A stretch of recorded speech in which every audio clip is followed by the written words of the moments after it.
Thank you.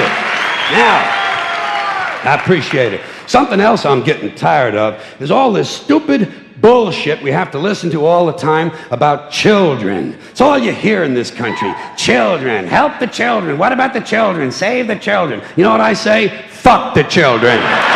Fuck them. They're getting entirely too much attention. And I know what you're thinking. You say, Jesus, he's not going to attack children, is he? Yes, he is.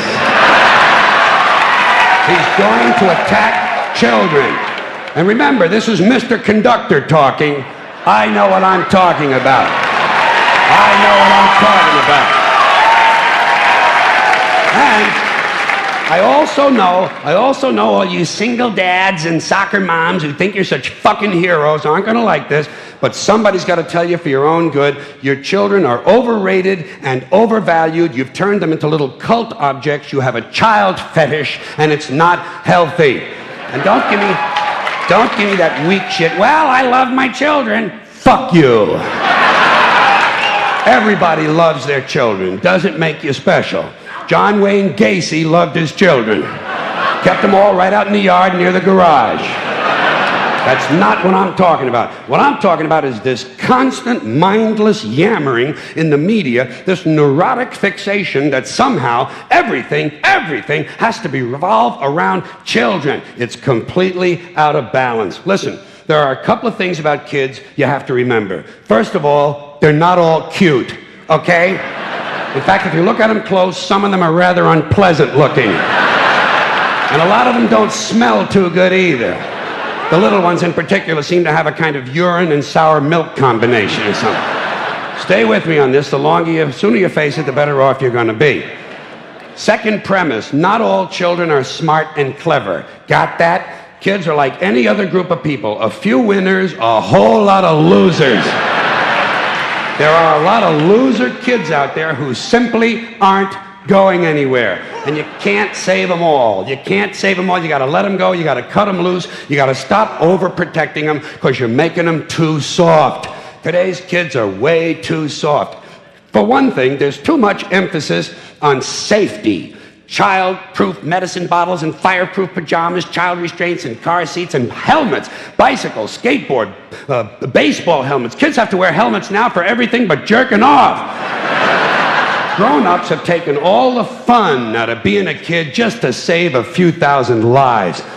It's pathetic. It's pathetic. What's happening is, you know what it is? These baby boomers, these soft, fruity baby boomers, are raising an entire generation of soft, fruity kids who aren't even allowed to have hazardous toys, for Christ's sakes. Hazardous toys. Shit, whatever happened to natural selection? Survival of the fittest. The kid who swallows too many marbles doesn't grow up to have kids of his own. Simple as that. Simple. Nature knows best. We're saving entirely too many lives in this country of all ages. Nature should be allowed to do its job of killing off the weak and sickly and ignorant people without interference from airbags and batting helmets. Just think of it as passive eugenics, okay? Now, here's another example of overprotection. Did you ever notice on the TV news, every time some guy with an AK-47 strolls onto a schoolyard and kills 3 or 4 kids and a couple of teachers, the next day, the school is overrun with counselors and psychiatrists and grief counselors and trauma therapists trying to help the children cope. Shit, when I was in school, someone came to our school and killed 3 or 4 of us. We went right on with our arithmetic. 35 classmates minus 4 equals 31. We were tough. I say if kids can handle the violence at home, they ought to be able to handle the violence in school. I'm not worried about guns in school. You know what I'm waiting for? Guns in church. That's going to be a lot of fun. And it'll happen. You watch. Some nut will go fucking apeshit in the church, and they'll refer to him as a disgruntled worshiper. Here's another bunch of ignorant shit. School uniforms. Bad theory. The idea that if kids wear uniforms to school, it helps keep order. Don't these schools do enough damage making all these kids think alike? Now they're going to get them to look alike, too? And it's not a new idea. I first saw it in old newsreels from the 1930s, but it was hard to understand because the narration was in German.